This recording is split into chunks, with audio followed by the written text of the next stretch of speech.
मित्रों, आज हम संख्या के विषय में जानकारी प्राप्त करेंगे। संख्या को अंग्रेजी में नाउन कहते हैं। संख्या का निर्माण दो शब्दों के योग से हुआ है, सम और ज्ञा। इसमें सम उपसर्ग है और ज्ञा इसके अंदर मूल शब्द है।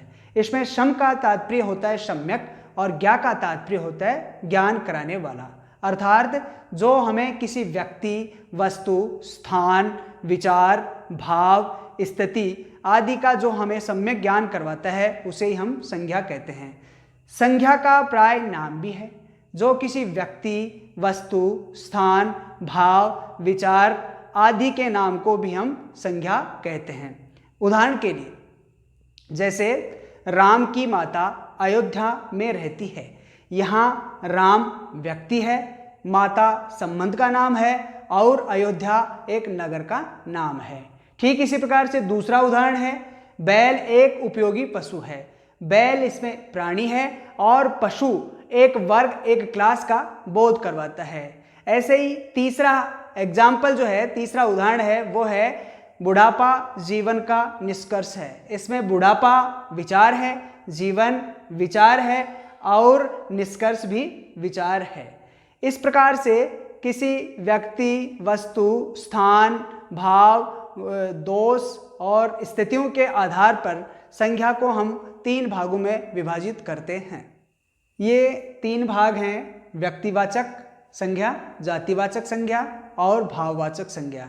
वास्तव में हिंदी में तीन प्रकार की संज्ञाएं होती हैं, व्यक्तिवाचक संज्ञा, जातिवाचक संज्ञा और भाववाचक संज्ञा।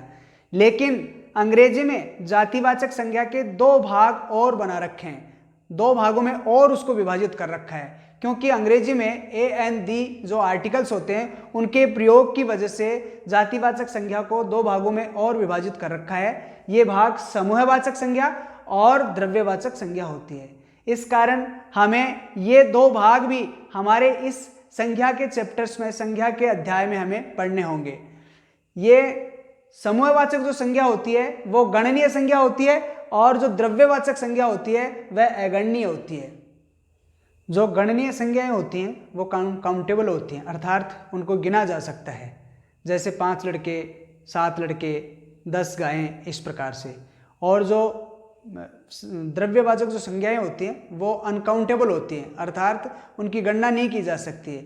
वो केवल मात्रा व परिमाण के आधार पर ही उनकी जानकारी हमें प्राप्त होती है।